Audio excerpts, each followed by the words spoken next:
Hello everyone, today I want to talk to you about the end of the rivalry between the US Secretary of State and the National Security Advisor. Trump has purged the National Security Council, dissolved the China Group, and behind all this is his effort to cleanse and strike back at the deep state that opposes him. After shutting down Voice of America and gaining popular support in China, the Trump administration on February 13th once again purged the White House National Security Council. At 4:30 that afternoon, most members of the National Security Council suddenly received notice requiring them to pack up their personal belongings and leave within half an hour.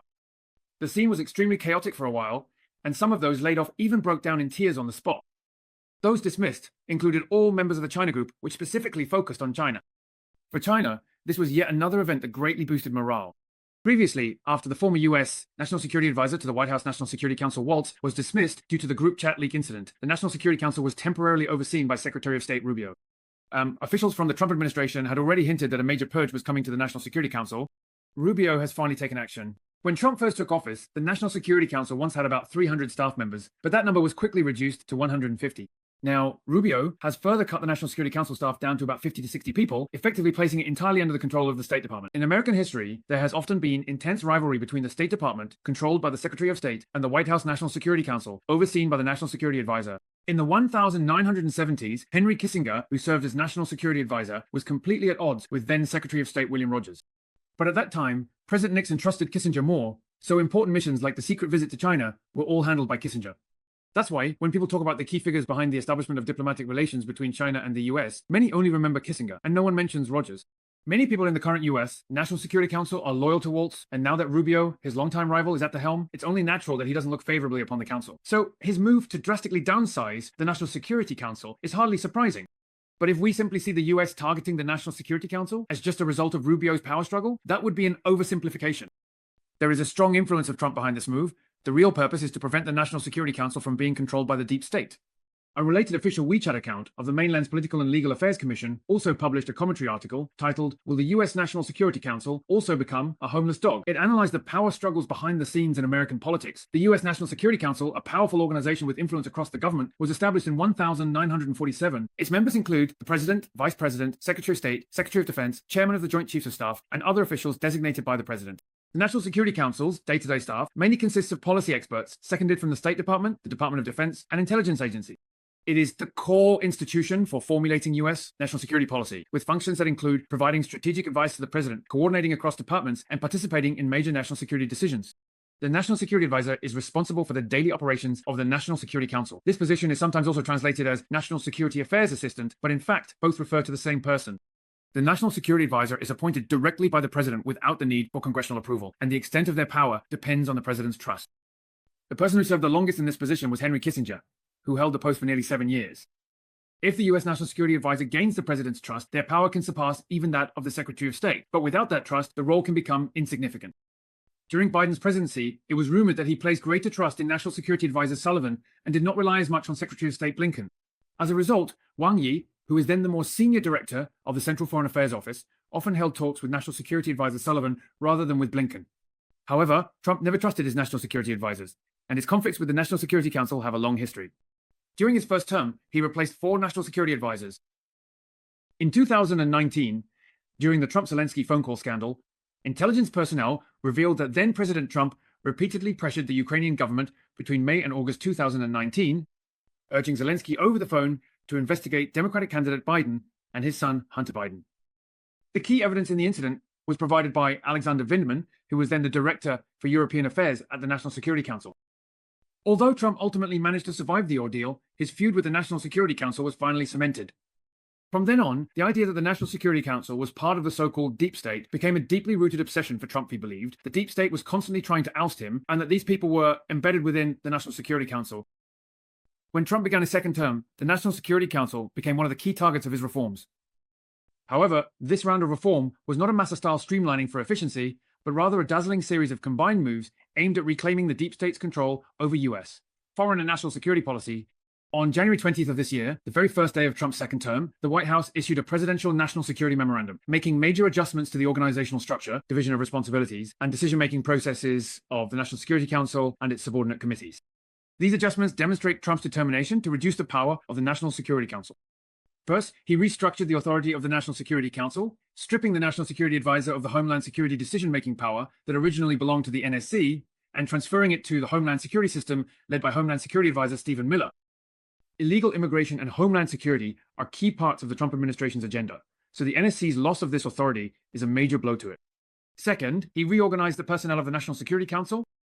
Trump revoked the eligibility of the US ambassador to the United Nations, the director of the White House Office of Science and Technology Policy, and the administrator of USAID ID to serve as designated members of the NSC.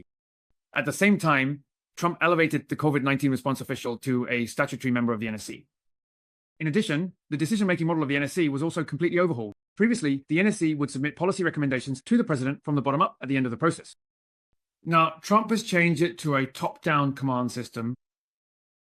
That is, the president issues directives directly to the National Security Advisor, who then leads his team in carrying them out. This round of reforms to the NSC by Trump is not just an adjustment of the internal power structure within the White House, but also marks a further shift in US foreign policy decision-making toward a strong presidential centralization. Trump is accelerating the centralization of executive power. His long-term goal is to reshape US, domestic and foreign policy by cutting back on professional agencies and relying on personal intuition and a small group of loyalists. It is reasonable and justified to believe that although this large-scale layoff at the NSC appears sudden, it has actually been implemented gradually.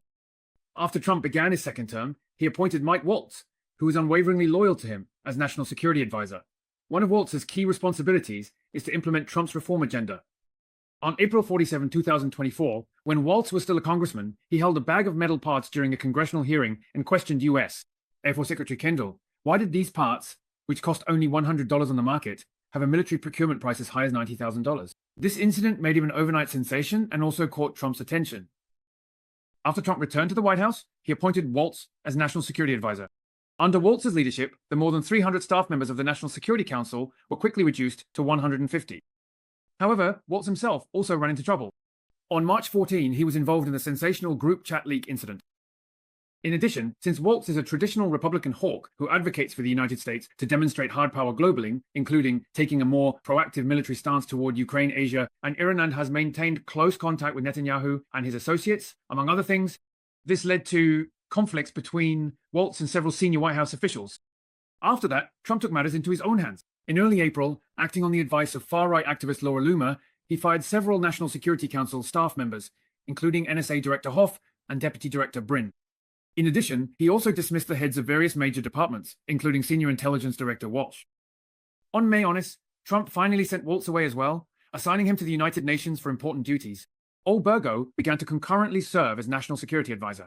The heads of the two rival departments were now both held by a single young woman. This is equivalent to putting the final nail in the coffin of the National Security Commission. Trump's appointments also signaled the end of the National Security Council. Meanwhile, Old Burgo's importance also began to stand out. So far, he has held 4 positions simultaneously: U.S. Secretary of State, Acting National Security Advisor, Acting Director of the U.S. National Archives, and Acting Administrator of USAID. On the surface, he wields immense power, but in reality, everything is decided by Trump. The major round of layoffs we're talking about today is a spectacular display of loyalty to Trump by Old Burgo. After taking office, is carrying out Trump's orders to purge the so-called deep state to the letter. And 2 newly appointed Deputy National Security Advisors, both absolutely loyal to Trump, will also be taking office soon. They are Andy Beck, who served as National Security Advisor to Vice President Pence, and Blair, Trump's policy advisor. Trump has previously stated that he will appoint a new National Security Advisor within 6 months, and a possible candidate is Stephen Miller, the current White House Deputy Chief of Staff for Policy. Since taking office 4 months ago, the people Trump relies on have constantly changed, but the real core has always been Trump himself. At first, Trump's reforms gave the impression that he intended to significantly downsize and improve efficiency. But in the end, the departments that were cut, such as the US Agency for International Development and the Department of Education, were all areas where the Democratic Party had long held influence. However, when it comes to departments that truly need reform, like the Department of Defense and the Department of the Treasury, Trump has yet to take any real action. Not only that, Trump also raised the US military budget to an unprecedented $1 trillion, fully revealing his fundamentally militaristic nature. The reasonable and clear conclusion is that Trump is not trying to reform the American system, but is instead moving further and further down the path of fulfilling his personal ambitions. As for streamlining agencies, cutting expenses, or bringing manufacturing back, these are nothing more than smokescreens to deceive voters. To sum it up, Trump's purge of the US National Security Council is essentially an attempt to cleanse and strike back at the deep state that opposes him. Jeffrey Sachs, an economics professor at Columbia University, used former Deputy Secretary of State Victoria Nuland as an example, saying she is a representative figure of the deep state. She has served in the administrations of George W. Bush, Hillary Clinton, Obama, and even Biden across both Republican and Democratic governments, demonstrating just how unshakable the deep state truly is. Because Trump was not a candidate put forward by the deep state, he has always firmly believed that the deep state is trying to bring him down. And by purging the National Security Council, he aims to remove the traitors that his opponents have planted around him. Second, from China's perspective, since the US is now basically run according to Trump's will, it is quite satisfying to see Trump wielding the axe against Voice of America and the China team within the National Security Council,